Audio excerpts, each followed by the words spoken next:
In this video, I'm going to show you how to connect KOT4X to TradeLocker.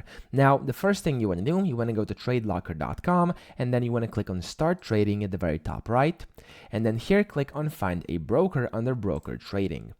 Once you're in here, you want to go ahead, scroll down and look for KOT4X, and then you want to click on that. It's going to ask you for some of your details, and then it's going to let you on their website over here. On the website over here, you want to click on Sign Up to, of course, create an account, or you can also log in if you have an account already. And then once you are inside your account over here, it's going to look something like this.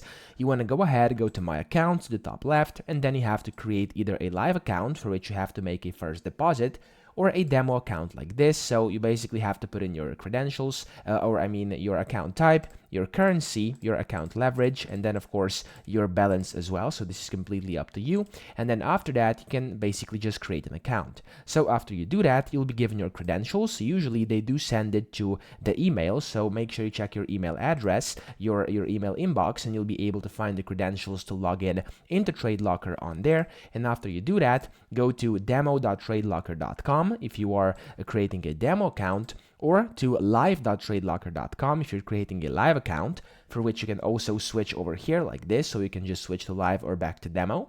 And then you're going to have to put in your email, your password, which is going to be inside your email from KOT4X, where they will of course tell your credentials, and then the server, which is going to be in that email as well. And after that, simply click on login, and then you'll be successfully connected, and you can start using your account from KOT4X on TradeLocker. So that's pretty much it. I hope this video helped you out. If it did, please subscribe to the channel and help me out as well.